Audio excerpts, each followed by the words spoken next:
Mon enfant bien-aimé, toi qui écoutes ma voix, reçois ces paroles comme une lettre d'amour écrite pour toi. Mon apôtre Jean t'a transmis cette vérité éternelle. Dieu est amour. Celui qui demeure dans l'amour demeure en Dieu, et Dieu demeure en lui. Première lettre de Jean 4, 6. Cet amour n'est pas une idée lointaine, c'est une présence qui se donne à toi. Je suis cet amour qui se fait nourriture. C'est le secret que je te révèle aujourd'hui. Écoute la promesse que je t'ai faite. Je l'ai prononcée pour toi, pour ton cœur. Je suis le pain vivant qui est descendu du ciel. Évangile selon Jean 6, 51. Ce pain n'est pas un simple symbole, c'est ma propre chair, c'est ma vie offerte pour que tu aies la vie en abondance. Dans chaque hostie consacrée, je suis réellement présent avec mon corps, mon sang, mon âme et ma divinité. C'est le mystère de ma folie d'amour, un abaissement infini pour venir te rejoindre là où tu es. Peut-être portes-tu aujourd'hui le poids de la solitude, de la fatigue ou de l'incompréhension.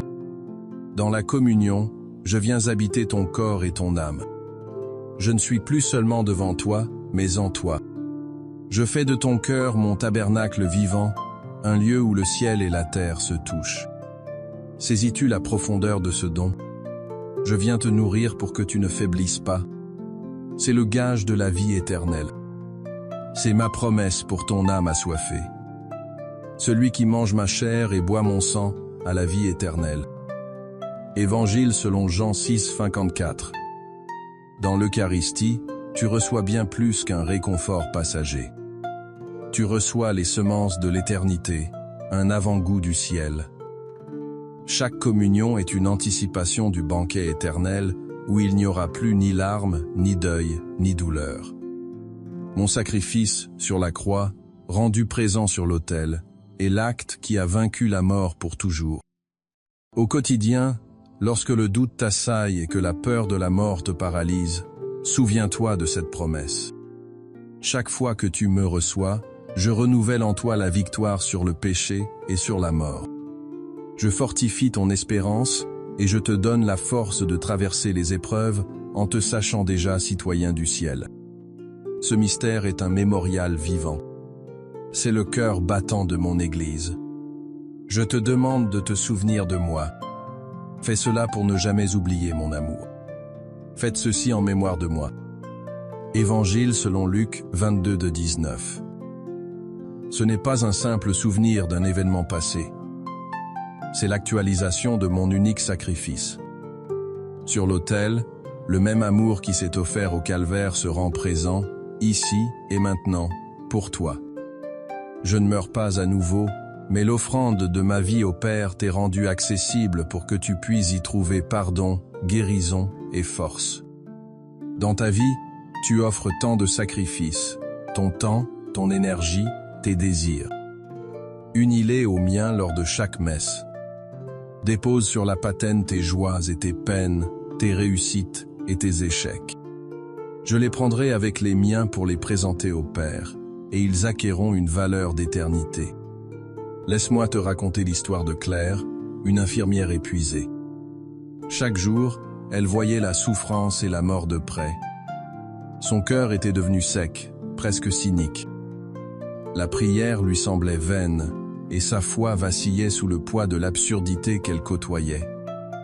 Un soir, se sentant complètement vide, elle est entrée dans une église déserte. Devant le tabernacle, elle n'a rien dit. Elle a juste pleuré, déposant là son désespoir. Puis, le dimanche suivant, elle est allée à la messe, plus par habitude que par conviction. Au moment de la communion, en recevant l'hostie, une chaleur a envahi son cœur glacé.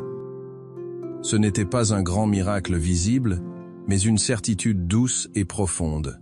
Elle n'était pas seule dans ce combat. Je portais avec elle le fardeau de ses patients. Cette communion a été le début d'une lente guérison.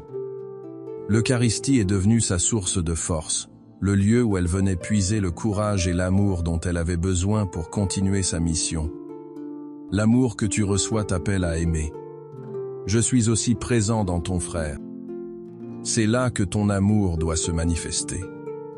Ce que vous avez fait à l'un de ces plus petits de mes frères, c'est à moi que vous l'avez fait. Évangile selon Matthieu 25, 40. Me recevoir dans l'Eucharistie et rester indifférent à la souffrance de ton prochain est un non-sens. La communion te transforme pour faire de toi un instrument de ma charité. L'amour que tu reçois n'est pas fait pour être gardé jalousement, mais pour être partagé. Je me donne à toi pour que tu puisses te donner aux autres. Quand tu sors de l'église après m'avoir reçu, regarde le monde avec mes yeux. Vois ma présence dans le pauvre qui tend la main, dans le collègue qui souffre en silence, dans le membre de ta famille qui t'irrite. Chaque acte de patience, de pardon, de service, prolonge la grâce de l'Eucharistie dans ta journée. C'est là que ta foi devient concrète. Pense à Marc, un entrepreneur qui avait tout perdu. Sa société avait fait faillite, ses amis s'étaient détournés et il était rongé par la honte et le ressentiment. Il se sentait jugé par tous, y compris par Dieu. Poussé par sa femme, il a commencé à participer à l'adoration eucharistique 1 heure par semaine. Au début, il ne faisait que ruminer sa colère face au Saint-Sacrement. Mais semaine après semaine, mon silence aimant a commencé à apaiser son cœur. Il a compris que je ne le regardais pas avec condamnation, mais avec une infinie miséricorde. Un jour, en sortant de l'adoration, il a croisé un ancien employé à qui il n'avait plus osé parler. Au lieu de l'éviter, il est allé vers lui et lui a humblement demandé pardon pour sa gestion. Cet acte, né de sa rencontre avec moi dans l'Eucharistie, a brisé ses chaînes d'orgueil. Il n'a pas retrouvé son entreprise, mais il a retrouvé la paix, la liberté et la capacité d'aimer à nouveau. Mon cœur est ouvert pour toi. Ne crains jamais de venir à moi. Je suis ton refuge et ta force. Venez à moi, vous tous qui peinez sous le poids du fardeau, et moi, je vous procurerai le repos. Évangile selon Matthieu 11, 28. Je sais tout de toi, tes blessures, tes hontes, tes combats les plus secrets. Rien de tout cela ne me rebute. Au contraire, c'est précisément ton cœur brisé que je désire habiter et guérir. Ne te crois jamais indigne de m'approcher. Le seul obstacle est ton refus de croire en ma miséricorde. L'Eucharistie est le remède pour les malades, non la récompense pour les saints. Dans les moments de découragement, quand tu te sens submergé par tes faiblesses, viens me retrouver dans le silence du tabernacle. Parle-moi comme à un ami. Confie-moi ce qui te pèse. Laisse mon amour te consoler et te relever. Ne reste pas seul avec ton fardeau, car je suis là et je veux le porter avec toi. Pour vivre pleinement ce mystère, je t'invite à poser des gestes concrets cette semaine. Viens passer 15 minutes devant le tabernacle, sans rien demander. Offre-moi simplement ton temps et ta présence, et laisse-moi t'aimer en silence. Tu découvriras la paix que seul mon cœur peut donner. Prends le temps de lire l'évangile du jour avant la messe de dimanche.